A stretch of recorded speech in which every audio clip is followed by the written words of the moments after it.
The John Dillinger Story. Public Enemy No.1. How a bitter Indiana farm boy became America's most famous outlaw. A detailed narrative. Picture America in the early 1930s. The stock market had crashed in October 1929, wiping out the savings of millions of ordinary people in a matter of days. Banks, the very institutions that were supposed to protect those savings, had closed by the thousands, locking out depositors who had done nothing wrong and had trusted the financial system with everything they had. By 1932, 1 in 4 American workers was unemployed. Families who had owned their homes for decades were being evicted because they could not meet their mortgage payments. Men who had worked hard all their lives stood in bread lines stretching around city blocks, waiting for a bowl of soup and a piece of bread. Children went to school hungry and came home to houses with no heat. The promise of the American dream had been exposed for millions of people as a lie. Into this atmosphere of despair, anger, and disillusionment walked a man with a crooked smile, a well-pressed suit, and a Thompson submachine gun. His name was John Herbert Dillinger, and for just over a year, from the spring of 1933 to a July evening in 1934, he robbed banks, broke out of jails, outwitted federal agents, and became the most famous criminal in America. The newspapers called him Public Enemy No.1. They called him the Jackrabbit for the way he moved, fast, graceful, impossible to catch. They called him a Robin Hood, though the comparison was never entirely accurate. Ordinary Americans, many of whom harbored a quiet fury at the banks that had taken their homes and their savings, followed his exploits in the newspapers with something that was not quite admiration and not quite horror, but a complicated mixture of both. His criminal career lasted barely 14 months from first bank to last bullet. In that time, he and his gang robbed at least 20 banks, stole over $300,000, broke out of jail twice, raided 2 police arsenals for weapons, killed 10 people, and wounded 7 more. He was arrested multiple times and escaped multiple times. He underwent plastic surgery to change his appearance. He was betrayed by a woman in an orange skirt, and he died on a sidewalk outside a movie theater in Chicago at the age of 31, shot 3 times by federal agents who had been waiting for him in the summer dark. But to understand John Dillinger, to understand how he became who he was and why his story captured the imagination of an entire nation, we have to start at the very beginning. In Indianapolis in 1903, before the Depression, before the robberies, before the fame, we have to start with a boy that a broken system and a crushing injustice turned into something the same system, then hunted to the grave. Indianapolis to Mooresville, a boy out of place. John Herbert Dillinger was born on June 22, 1903, in the Oak Hill neighborhood of Indianapolis, Indiana, a middle-class, working residential area where his father, John Wilson Dillinger, ran a small grocery store on the corner of Cooper and Hadley. The elder Dillinger was a hard-working, God-fearing man who believed in discipline and the value of honest labor. He was also, by the accounts of those who knew the family, a man of extremes, strict and harsh on some occasions, generous and indulgent on others. There was no consistent rule in the Dillinger household, only the unpredictable swinging between 2 poles, and young Johnny, as his family called him, grew up never quite knowing which version of his father he would encounter. His mother, Mary Ellen Lancaster Dillinger, died when John was just 3 years old. The cause of death was a cerebral hemorrhage, sudden, without warning, leaving a toddler without the parent who had been the warmth of his early life. John Wilson Dillinger Sr. eventually remarried, and John Jr. gained a stepmother named Elizabeth Fields Dillinger. By most accounts, the relationship between stepmother and stepson was civil but never warm. John was not mistreated in any dramatic way, but neither was he folded into a loving family. He was, in the quiet way that many children in his situation are, slightly outside the circle of the life he lived in.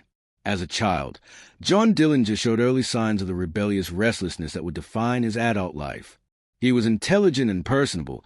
People remembered him as charming, with a ready smile and an easy manner, but he had little patience for authority, for school, or for the kind of methodical, patient work that the world required of young men who wanted to get ahead honestly.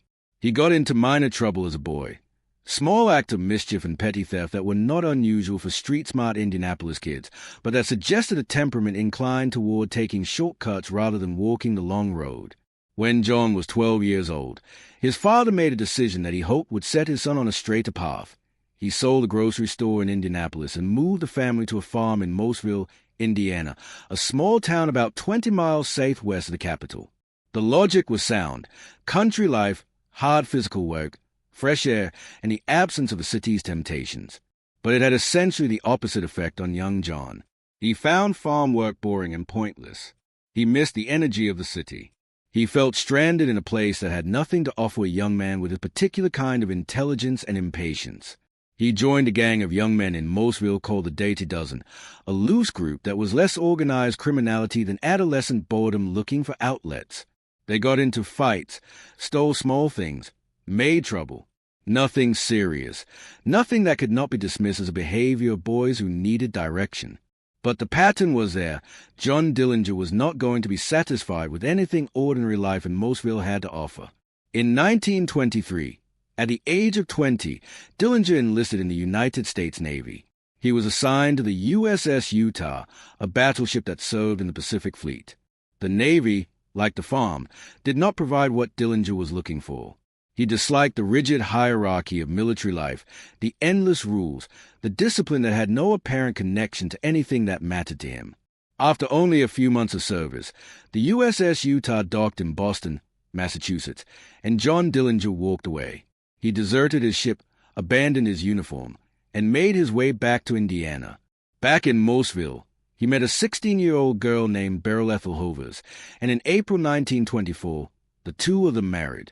Dillinger was 20 years old, back from a failed military career, without a job or any particular prospects, living in a small town where opportunity was scarce. He tried, by all accounts, to find work. He wanted to build something.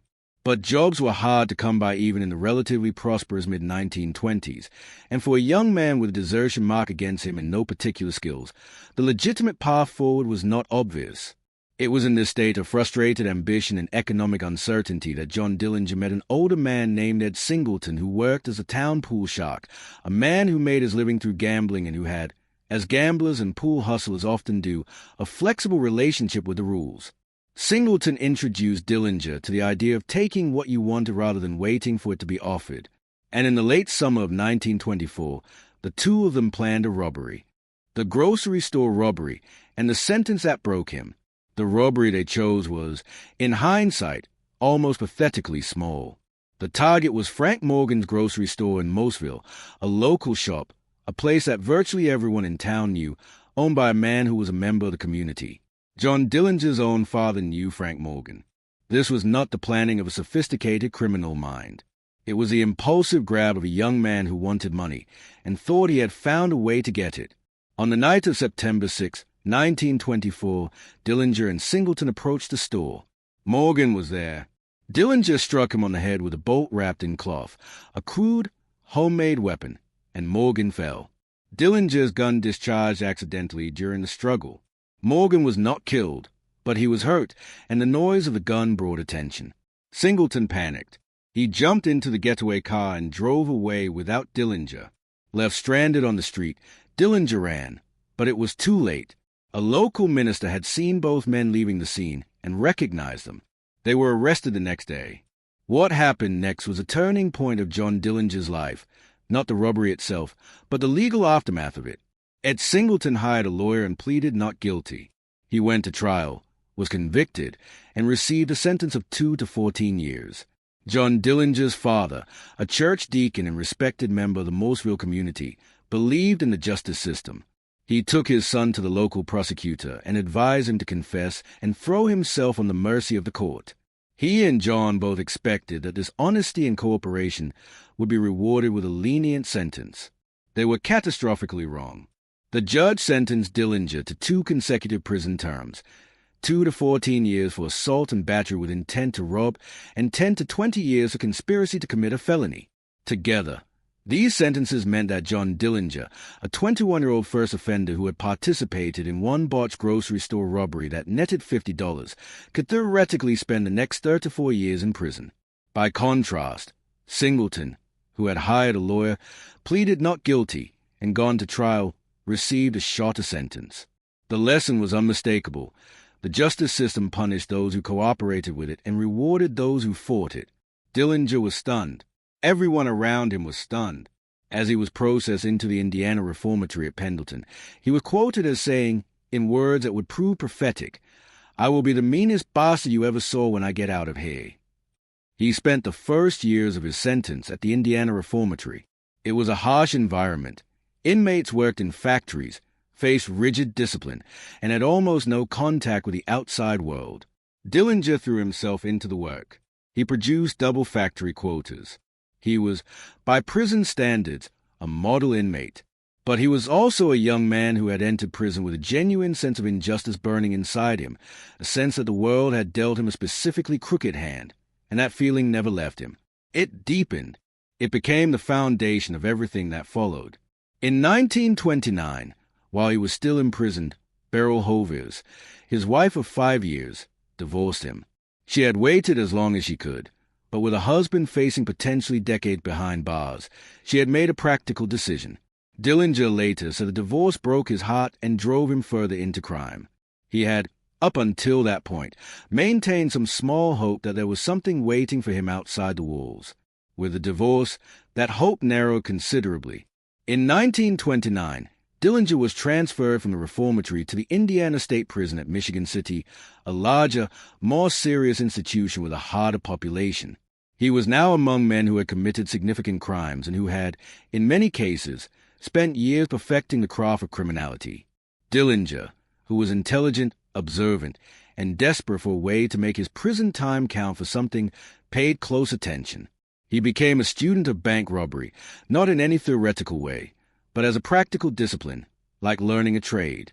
The man who taught him most was Walter Dietrich, a former associate of Herman K. Lamb, a German-born ex-military officer who had emigrated to the United States and applied his military training to bank robbery with remarkable effectiveness.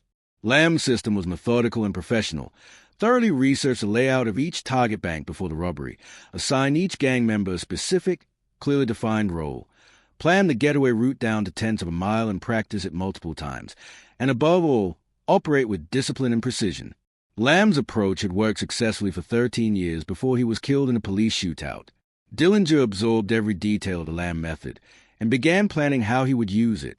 He also befriended the men who would become the core of the gang that would eventually bear his name, Harry Pete Pierpont, a cold, precise, and highly competent criminal who would become the operational mind of many of their robberies, Charles Mackley, Russell Clark, Homer Van Meter, and John Hamilton. Together, these men planned what they would do when they were free. They were not simply passing time. They were preparing. Paroled into the Depression, the crime spree begins. On May 10, 1933, John Dillinger walked out of the Indiana State Prison in Michigan City after serving 9.5 years. He was 29 years old. He had gone in as a carefree young man who had made one terrible decision and been punished for it far beyond what any reasonable person would consider just. He came out as something fundamentally different, a man who had been systematically educated in criminal methods by the best practitioners in the Indiana prison system, who had spent nearly a decade nursing a fury at the society that had made him what he was, and who had absolutely no intention of going straight. The America he walked out into was also fundamentally different from the one he had left in 1924. The Great Depression was in full swing. 1 in 4 Americans was unemployed. The banks that had failed had taken with them the savings of ordinary families across the country. The federal government, under President Herbert Hoover, had responded to the crisis with policies that seemed to many ordinary people to favor the wealthy and ignore the desperate. Herbert Hoover would be replaced by Franklin Roosevelt in 1933, and the New Deal would eventually begin to address the crisis. But in the spring of 1933, relief was not yet apparent, and the anger and hopelessness of the American working class were at their peak. For a man like John Dillinger, freshly paroled, with a criminal record, no job prospects, and a burning conviction that the straight and narrow had given him nothing but 9 years in a cell, the economic desperation of 1933 was not a tragedy. It was a context. The banks were already the enemy of ordinary people. Robbing them felt, to Dillinger and to many who followed his exploits in the newspapers, like less of a crime than the crimes the banks themselves had committed against their depositors. He robbed his first bank within weeks of his release. In June 1933, he and a small group of accomplices hit a bank in New Carlisle, Ohio. They got away clean. Over the following months, Operating with 1 to 4 Confederates, Dillinger robbed 5 banks in Indiana and Ohio in rapid succession: Bluffton, Ohio; Daleville, Indiana; Montpelier, Indiana, and others. His method was already showing the influence of Lamb's system: careful observation of the target in advance, clearly assigned roles, planned escape routes, fast and efficient execution. He did not linger in a bank any longer than necessary. He moved in, controlled the room, took the money, and was gone before most people had processed what was happening. Witnesses described him as calm, professional, almost cheerful. His demeanor during robberies became part of his legend almost immediately. He would vault over bank counters in a single fluid motion, earning the nickname Jackrabbit from witnesses and reporters.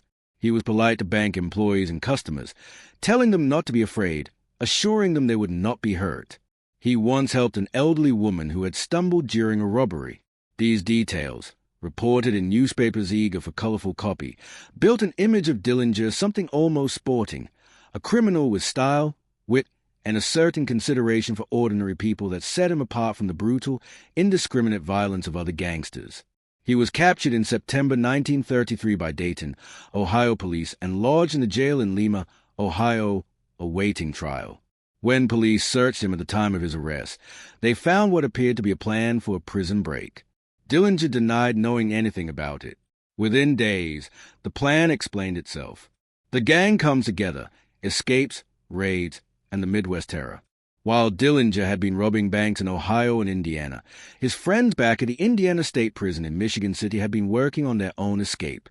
Using guns that Dillinger had managed to smuggle into the prison through an intermediary, the details of exactly how this was accomplished had been debated for decades, and with the assistance of Harry Pierpont's girlfriend Mary Kind on the outside, 10 men broke out of Michigan City on September 22, 1933. During the escape, 2 guards were shot. 1 later died. The escapees included Harry Pierpont, Charles Maclay, Russell Clark, John Hamilton, Homer Van Meter, and others. These were the men Dillinger had spent years in prison planning with. And now, on October 12, 1933, 3 of them, Pierpont, Maclay, and a 3rd man, showed up at the Lima, Ohio jail where Dillinger was being held. They carried forward credentials identifying themselves as Indiana State Police officers. They told the Lima jail sheriff, Jesse Saba, that they had come to pick up Dillinger for transfer. When Saba asked to see their papers, Pierpont shot him. Saba died of his wounds. The men then took the jail's key from his wounded wife and freed Dillinger. The Dillinger gang was now fully assembled. They were, in terms of criminal organization, one of the most sophisticated operations America had seen. Pierpont brought the discipline and the cold-blooded operational thinking. Dillinger brought the charisma, the daring, and the public face. Hamilton, Van Meter, Clark, and the others brought specific skills: driving, spotting, vault work. They operated by rules, no planning or committing crimes while drinking. Every member with a clearly defined role, constant movement to prevent police from pinning them down. They robbed banks across Indiana and Ohio through the fall of 1933, accumulating cash and reputation in roughly equal measure. Then they did something that announced to the entire country that this was not an ordinary criminal gang. They raided police arsenals. On 2 separate occasions, the gang broke into state police armories in Auburn, Indiana, and Peru, Indiana, making off with machine guns, rifles, revolvers, thousands of rounds of ammunition, and bulletproof vests. They were not just robbing banks. They were systematically arming themselves at the expense of law enforcement, using the very weapons meant to stop them.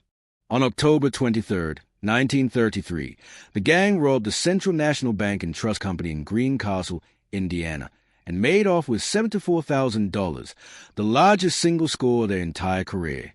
A Chicago newspaper ran the story on its front page. Letters began arriving at newspaper offices from ordinary readers who expressed, if not admiration, then at least a vicarious thrill at the sight of these men taking money from institutions that had, in the public's view, already taken so much from everyone else. The Dillinger gang also, during their raids on banks, destroyed mortgage records, though whether this was deliberate or simply incidental to the chaos of a robbery has been debated. The effect, however, was real. When records were destroyed, the banks could not prove what was owed and foreclosure proceedings collapsed. Families who had been one step from losing their homes received a strange and accidental reprieve. In December 1933, the gang was in Chicago, lying low in expensive apartments on the north side, dressed like businessmen, drawing no attention. One of their members, John Red Hamilton, was followed by Chicago police detectives who had received a tip about a car being serviced at a local garage. Detective William Shanley approached Hamilton. Hamilton drew a pistol and shot Shanley twice, killing him. The murder brought down intense pressure from the Chicago Police Department, which established a special four-man unit specifically to track the gang. The heat in Chicago became too intense. The gang decided to take a vacation. They headed south to Daytona Beach, Florida, spending December lying on the beach, relaxing, living off the money they had stolen. Dillinger was joined by his girlfriend, a beautiful young woman named Evelyn Billy Frechette, who was of mixed French and Potawatomi Native American heritage, and who loved Dillinger with an intensity that persisted long after his death. The gang lived quietly in Florida. Neighbors described them as pleasant people who kept to themselves and caused no trouble. One newspaper later accused Dillinger of shooting a dog while in Florida. His reaction, apparently, was outrage. Hell, this is going too far. Tucson, the East Chicago killing, and the Crown Point Jail. After their Florida vacation, the gang moved west to Tucson, Arizona, in January 1934. They checked into hotels under assumed names, resting and planning their next moves. It was that an almost comically improbable series of events brought them down, temporarily. A fire broke out at the hotel where Charles Maclay and Russell Clark were staying. When firemen arrived to fight the blaze and helped Maclay carry his luggage out of the building, they noticed the weight of the bags was unusual. When they got a close look at the men, they recognized them from photographs in detective pulp magazines, the cheap, popular true crime publications that were selling millions of copies to Depression-era Americans hungry for stories of outlaws and lawmen. The firemen called the police. Within days, all four men, Pierpont, Maclay, Clark, and Dillinger, had been identified and arrested. But before Tucson, there had been one more robbery, and the first time the gun violence of the Dillinger gang robbery was unambiguously attributed to Dillinger himself.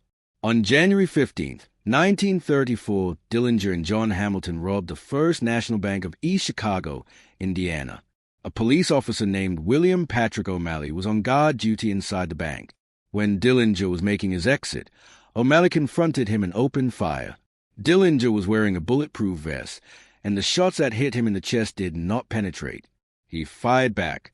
O'Malley was shot 8 times in the chest and died. He was the first and, in terms of direct attribution, the only person confirmed to have been killed by Dillinger's own gun. Dillinger later told his lawyer, "I've always felt bad about O'Malley getting killed, but only because of his wife and kids. He stood right in the way and kept throwing slugs at me. What else could I do?" After the Tucson arrests, the gang was split up.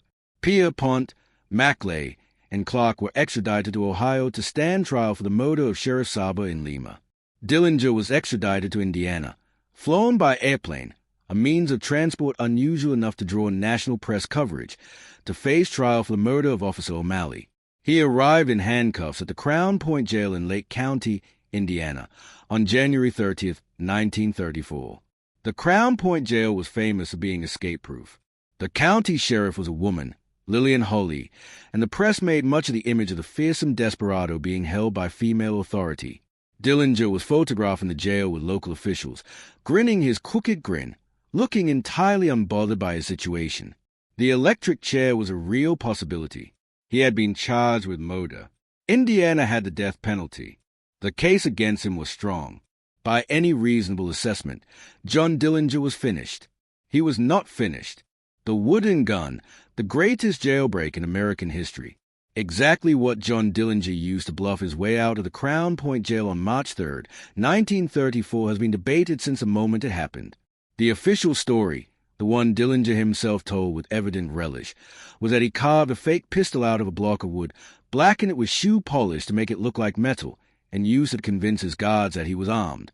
Whether it was wood, or a real gun smuggled in by his lawyer or by other means, or some combination of both, is a question that historians have never definitively settled. What is certain is a sequence of events that followed, which was witnessed by multiple people and confirmed by all accounts. On the morning of March 3rd, Dillinger pressed a fake, or real, weapon against the ribs of a trustee who was opening his cell. He told the man to cooperate or be shot. Moving through the jail using the trustee and then other guards as human shields, pressing the weapon into backs and sides. Speaking in a low, calm voice, Dillinger moved from corridor to corridor, ordering guards to lock themselves into cells. He took 2 hostages. He walked to the warden's office, where he found a guard asleep at a desk. Moving quietly across the room, he took a real submachine gun from the gun rack on the wall. He then walked out of the Crown Point jail, got into Sheriff Lillian Holley's car, a large, black Ford the 5.8, and drove away. He took the car across the state line into Illinois, which made it a federal crime. Transportation of a stolen vehicle across a state line. This single act, almost casual in its audacity, gave the federal government, specifically J. Edgar Hoover's Bureau of Investigation, direct jurisdiction over the Dillinger case. It was a moment that transformed what had been a state-level criminal matter into a federal manhunt. When news of the escape reached the public, the reaction was a mixture of incredulity and barely suppressed delight. The supposedly escape-proof jail had been beaten by a man with a carved piece of wood. The sheriff's own car had been used for the getaway. Newspapers across the country ran the story on their front pages, and their editorial tones ranged from outrage to thinly veiled admiration. The Chicago Tribune called it the most impudent jail delivery in the history of American crime. Ordinary Americans, reading their papers over breakfast in a country where the banks and the government had recently failed them so completely, allowed themselves a small, private laugh. Dillinger himself seemed aware of the entertainment value. He wrote a letter to his sister after the escape, in which he described the whole thing as so easy it was funny. He called the Crown Point Jail that Iron Hotel. He expressed no fear, no remorse, and no uncertainty about what came next. He was going to keep going. The second gang, robberies, shootouts, and a visit home. After the Crown Point escape, Dillinger assembled a new gang from the scattered remains of the old one plus new recruits. His original partners, Pierpont and the others, were in Ohio awaiting trial, beyond his reach. He now worked primarily with Homer Van Meter, an old prison associate, John Red Hamilton, and, crucially, a small, volatile, and extraordinarily dangerous young man named Lester Gillis, known to the world as Babyface Nelson. Nelson was 25 years old, physically slight, and possessed of a hay-trigger temper and a willingness to shoot that made even experienced criminals nervous around him. He would kill more FBI agents than any other criminal in history. He was exactly the kind of dangerous element that the more disciplined Dillinger preferred to avoid. But in 1934, with options limited, he was who was available. The new gang went back to work immediately. On March 6, 1934, just 3 days after the Crown Point escape, they robbed the Security National Bank in Sioux Falls, South Dakota, of $49,500. The robbery went badly. A police officer was shot during the escape, and the gang had to fight through a gathering crowd of civilians, firing weapons in the street. 1 week later, on March 13th, the gang hit the First National Bank in Mason City, Iowa, taking $52,000. During this robbery, both Dillinger and Hamilton were wounded by gunfire from a cage on the bank roof, a detail that had been missed in their pre-robbery reconnaissance. They escaped, but Hamilton's wound was serious. In March and April 1934, the gang moved constantly, always one step ahead of the FBI agents who were now pursuing them with the full resources of the federal government. They hid in St. Paul, Minnesota. They received medical treatment for their wounds from doctors who were paid well to ask no questions. They moved through back roads and small towns, sleeping in rooming houses and tourist cabins, paying cash, using fake names, never staying anywhere long enough to become memorable. In one of the most human and touching episodes of Dillinger's criminal career, he took time in early April 1934 to drive to Mossville, Indiana, and visit his father. He arrived with Billy Frechette and his sister. His father, the old church deacon who had advised him to confess and trust the system all those years ago, whose advice had resulted in a sentence that destroyed his son's early adulthood, was now 70 years old and frail. There was no bitterness between them, by all accounts. John Dillinger sat with his father on the porch of the Mossville farmhouse, talked, and said goodbye. He knew, somewhere in himself, that the odds of living much longer were not favorable. The visit home felt like what it was, a farewell. Meanwhile, the FBI, now rebranded as a Federal Bureau of Investigation under Hoover's aggressive leadership, and using the Dillinger case as a foundation for arguing that a strong federal law enforcement agency was essential to national safety, had placed Dillinger at the top of a newly created list. He was officially designated Public Enemy No.1, the first person to receive that designation, which came with a $10,000 reward. Hoover had assigned his best field agent, Melvin Purvis, to the case. Purvis was brilliant, ambitious, and determined. The two men, the agent and the criminal, were now locked in a pursuit that would only end one way. Little Bohemia, the FBI's greatest embarrassment. In late April 1934, the Dillinger gang was hiding at a remote lodge called Little Bohemia, near Mercer, Wisconsin, a vacation resort in the Northwoods that the gang had rented in its entirety, paying cash, to use as a safe house. The location was isolated. The roads were few and easily watched. They felt secure. They were not secure. An informant tipped off the FBI. Melvin Purvis assembled a team of agents and flew to Wisconsin. On the night of April 22, 1934, the federal agents surrounded Little Bohemia Lodge and prepared to move in. What followed was one of the most embarrassing episodes in FBI history. As the agents approached, 3 men came out of the lodge and got into a car. The agents, in the dark and the rain, assumed these were gang members attempting to flee. They opened fire. The 3 men were civilians, lodge workers who had been eating dinner and had no idea what was happening. One of them, a civilian Conservation Corps worker named Eugene Boisno, was killed. The other 2 were wounded. Not a single gang member was captured or killed. Inside the lodge, the sound of gunfire had given the gang the warning they needed. Dillinger, Van Meter, Hamilton, and others leaped from windows, crashed through the back of the building, and ran into the dark Wisconsin woods.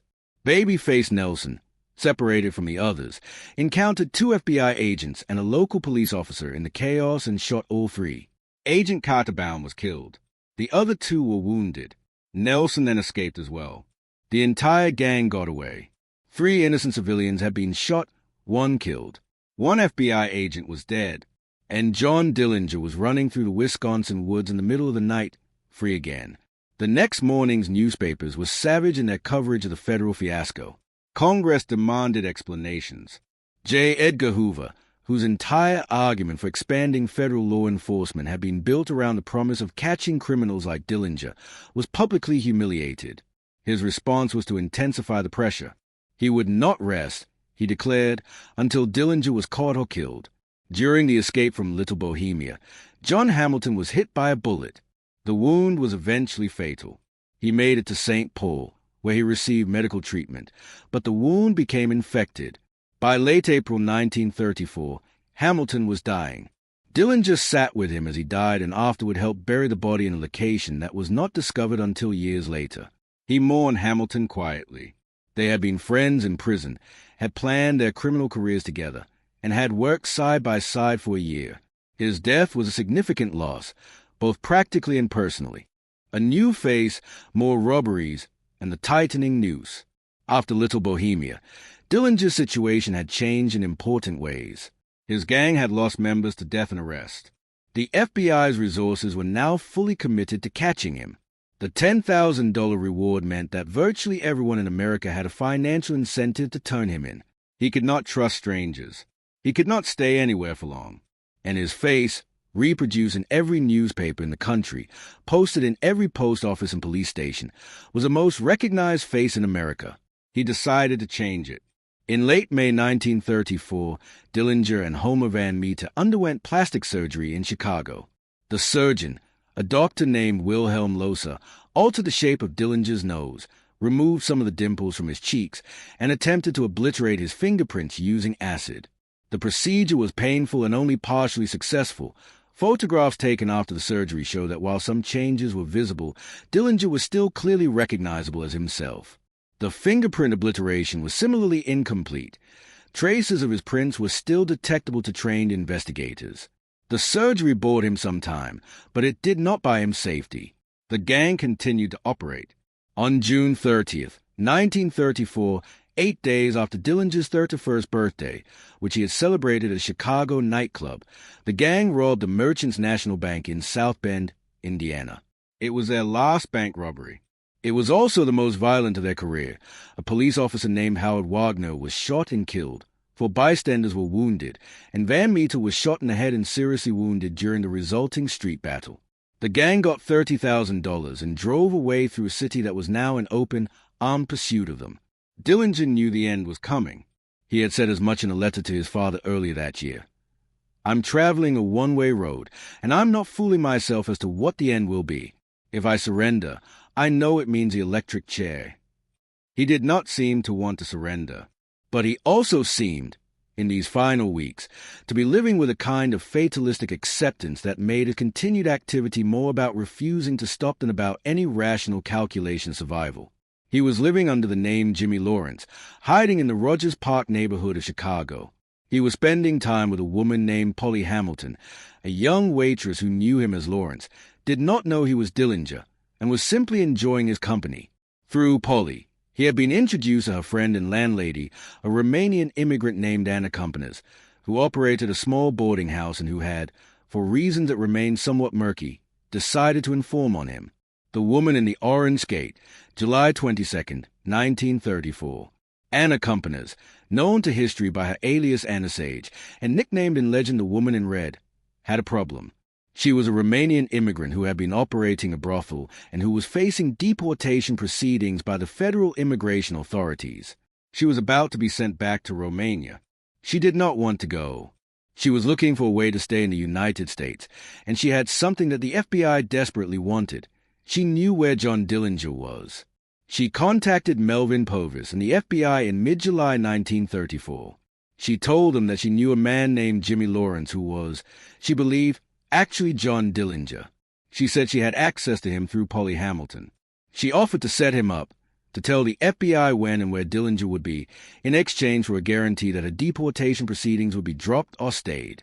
The FBI could not guarantee that, legally, but they implied that they would try, that her cooperation would be viewed favorably, that something could be worked out. It was enough. She agreed.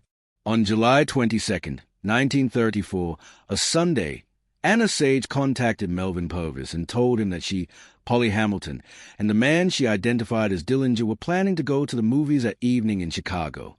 They might go to one of 2 theaters, either the Marlboro or the Biograph, both on the north side. Sage said she would wear a bright outfit so that agents outside could identify her as she arrived, and the man with her would be Dillinger. Purvis assembled his agents, FBI men and East Chicago, Indiana police officers, and deployed them around both theaters. When Sage, Hamilton, and a man arrived at the Biograph Theater on North Lincoln Avenue at approximately 8:30 in the evening, Sage was wearing an orange skirt. In the artificial glow of the theater's marquee lights, it looked red, which is why she passed into history as a woman in red, though the dress was orange. The film that evening was Manhattan Melodrama, a crime drama starring Clark Gable, Myrna Loewy, and William Powell. Dillinger loved movies. He had spent the evening relaxed, unaware, eating popcorn and watching a story about crime unfold on screen while, outside the theater, federal agents were closing the ring around him. When the movie ended and the 3 of them walked out onto the sidewalk, Melvin Purvis was waiting by the door. He lit a cigar, the prearranged signal to the other agents that Dillinger had exited the building. The agents moved in. Dillinger apparently sensed something. Witnesses said he turned his head and looked directly at Purvis as he walked past. He glanced across the street. His hand went toward his pocket, reaching for the Colt pistol he carried. He stepped away from the 2 women and ran into the alley next to the theater. The agents followed, shouting for him to stop. 3 shots were fired. John Dillinger fell face forward onto the pavement of the alley. He was shot 3 times, once in the back of the neck, twice in the side. He died almost immediately. It was July 22, 1934. He was 31 years old. Within minutes of his death, crowd began gathering outside the Biograph Theater. Word spread through the neighborhood and then through the city at the speed of telephone calls and excited people running from block to block. By the time official vehicles arrived to remove the body, a crowd of hundreds had gathered. Some of them pressed forward and dipped handkerchiefs and pieces of clothing in the blood pooling on the pavement of the alley, grim souvenirs of a moment that everyone present seemed to understand was historic. The most famous criminal in America was dead, and the people who had read about him in their newspapers for over a year came to see it with their own eyes and take a piece of it home. The aftermath, legends, conspiracy theories, and the FBI. The death of John Dillinger did not settle easily into history. It generated, almost immediately, a set of questions and controversies that have never been fully resolved. The most persistent question concerned whether the man shot outside the Biograph Theater was actually John Dillinger at all. Several witnesses who had known Dillinger in life said the man lying dead had brown eyes, not the blue eyes that everyone who had met Dillinger remembered. The coroner's report also noted brown eyes. Dillinger's eyes were a light blue-gray color, clearly visible in numerous photographs. The coroner also found evidence of a rheumatic heart condition in the dead man that Dillinger's prison medical records did not document. These discrepancies have fueled a cottage industry of conspiracy theorizing that persists to this day. Claims that the man shot in the alley was a decoy, that Dillinger escaped and lived out his days in obscurity under another name, that the FBI covered up a case of mistaken identity rather than admit they had killed the wrong man. The official position of the FBI has always been that the man shot outside the Biograph was absolutely John Dillinger. Fingerprints taken at the scene matched Dillinger's known prints, despite the acid treatment he had attempted. Anna Sage identified the body. Polly Hamilton identified the body. His family, including his father, identified the body. The FBI has consistently maintained that there is no credible evidence to support the substitution theory, and yet the questions have never entirely disappeared. The death of Dillinger was, for J. Edgar Hoover and the Bureau of Investigation, a watershed moment. Hoover had been using the Dillinger case since 1934 to argue for the expansion of federal law enforcement powers, for the right of federal agents to carry weapons, to make arrests, to operate across state lines with authority that previously required the cooperation of local law enforcement. The successful killing of Dillinger was the capstone of this argument. Congress responded by passing legislation that significantly strengthened the Bureau's powers. Within months, the Bureau of Investigation was renamed the Federal Bureau of Investigation, with the authority and resources that Hoover had been arguing for throughout the Dillinger pursuit. John Dillinger's criminal career, in a strange and unintended way, was a foundation on which the modern FBI was built. The fate of those who had been associated with Dillinger was various and mostly grim. Harry Pierpont and Charles Maclay were convicted of murder in Ohio for the killing of Sheriff Saba. Maclay was killed attempting a second prison escape. Pierpont was executed in the Ohio electric chair in October 1934. Homer Van Meter, Dillinger's last loyal associate, was shot and killed by police in St. Paul, Minnesota in August 1934. Babyface Nelson survived until November 1934, when he was killed in a shootout with FBI agents in Barrington, Illinois, a battle in which he killed 2 FBI agents before dying himself, hit by 17 bullets. He holds the grim distinction of having killed more FBI agents than any other individual in American history. Anna Sage was not rewarded as she had hoped. Despite her cooperation in the Dillinger setup, federal immigration authorities proceeded with her deportation. She was sent back to Romania, where she lived out the rest of her life.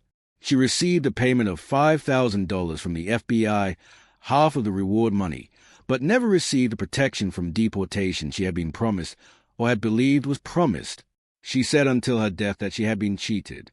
Billie Frechette, the woman Dillinger had loved and who had stood by him through everything, was convicted of harboring a federal fugitive and sentenced to 2 years in federal prison.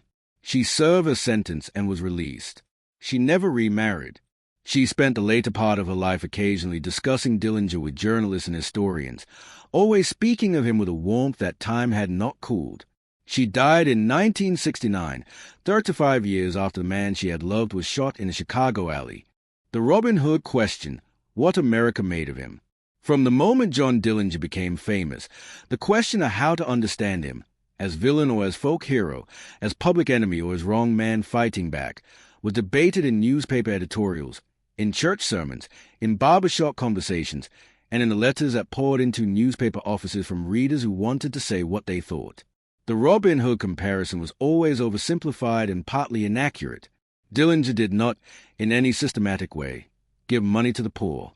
He did not ride into town and distribute gold coins to starving farmers. He robbed banks for himself and his gang, to fund their lives of constant movement and occasional luxury. Whatever redistribution of wealth occurred as a result of his activities was largely accidental. The destroyed mortgage records, the cash that inevitably leaked into local economies when a gang spent money in a town, the jobs created for the doctors and lawyers who served them. But the comparison persisted because it captured something real about the emotional reality of the time. In 1933 and 1934, American banks were not popular institutions. They had failed by the thousands, taking ordinary people's savings with them. The remaining banks were foreclosing on homes and farms at a rate that was devastating communities across the country. The government seemed unable or unwilling to hold financial institutions accountable for the crisis they had helped create. Into this atmosphere, the image of a man who walked into banks with a submachine gun and walked out with the money was not simply frightening. It was, for some, cathartic. It was a fantasy of power in a time when ordinary people felt utterly powerless. Dillinger himself seemed to understand this. He was careful, during robberies, to reassure customers and employees. He told them banks were insured and they would not personally lose money. He was polite. He performed the role of the gentleman outlaw as much as it was possible to perform while holding a machine gun. Whether this was sincere or calculated, whether he genuinely cared about the ordinary people in those banks, or whether he simply understood that treating them well reduced resistance and made for better press, is impossible to know. Perhaps both things were true at once. What is certain is that his legend outlasted him almost immediately. Within a year of his death, Hollywood was already making films loosely based on his life. The 1934 film Public Hero No.1 and 1945's Dillinger were among the first of many fictional treatments. The 2009 film Public Enemies, starring Johnny Depp as Dillinger and Christian Bale as Melvin Purvis, brought his story to the 21st century with considerable style and reasonable historical accuracy. Books, documentaries, and true crime episodes continue to revisit him with regularity. He remains, more than 90 years after his death, one of the most recognizable names in the entire history of American crime. What John Dillinger leaves behind. John Herbert Dillinger lived for 31 years. He spent nearly a third of that life in prison and barely 14 months of it as a nationally known criminal. He robbed at least 20 banks, killed one man with his own gun, and was responsible, through his gang, for the deaths of 9 more. He escaped from jail twice. He was the first person designated Public Enemy No.1 and the last person to hold that title in the way the Depression-era public understood it. The system that created him is worth examining one final time. He went to prison at 21 for a $50 grocery store robbery, receiving a sentence that could have kept him incarcerated for 34 years. He came out 9.5 years later, having been educated by the state prison system in the most advanced criminal methodologies available. He was released into an economy devastated by the worst financial crisis in American history, with no job, no savings, no family support, and a burning conviction, not entirely without justification, that the world had wronged him. A man with those ingredients and that level of intelligence and daring was always going to do something remarkable. The tragedy is that the system that produced him gave him no channel for his remarkable qualities except crime. He said, in a letter to his father in October 1933, "I know I have been a big disappointment to you, but I guess I did too much time, for where I went in a K-free boy, I came out bitter toward everything in general. If I had gotten off more leniently when I made my first mistake, this would never have happened." Whether this was self-serving rationalization or genuine insight is a question that depends on how much weight you give to the circumstances that shaped the person versus the choices that person made. John Dillinger made choices. He chose to rob banks. He chose to keep going when he could have stopped. But the system that taught him how to rob banks, that released him with nothing into a country falling apart, that hunted him to the death, that system made its choices too. He was buried in Indianapolis, in Crown Hill Cemetery, the same cemetery that contains a grave of Benjamin Harrison, the 23rd President of the United States, and James Whitcomb Riley, Indiana's most beloved poet. 3 times, vandals tried to dig up his grave, and 3 times it was repaired with greater depths of concrete. Eventually, his family encased the grave in solid concrete and steel rods, which is where it remains. Even in death, John Dillinger could not be held quietly. The Biograph Theater in Chicago, the site where he spent his last evening watching Clark Gable and walked out into a trap, still stands. It has been designated a Chicago landmark and a place on the National Register of Historic Places. Today it serves as a legitimate theater. People walk past the alley next to it every day on their way to work and to the grocery store, most of them not knowing or not thinking about what happened there on a July night in 1934. But somewhere in the story of John Dillinger, in the farm boy who should have received 2 years for a $50 robbery, in the prison student who mastered the craft his environment offered him, in the bank robber who vaulted over counters with a grin and told terrified tellers not to worry, in the man who went home to his aging father and said goodbye before the end, there is something that America has never stopped finding interesting. Not because he was good. He was not good, but because he was vivid, and because his story is tangled up with a time of enormous suffering and enormous anger, and because in that tangled story there are questions about justice and systems and what we owe the people we fail that have not gone away in the 90 years since a federal agent lit a cigar outside a Chicago movie theater, and the most famous criminal in America walked into the summer night and was shot.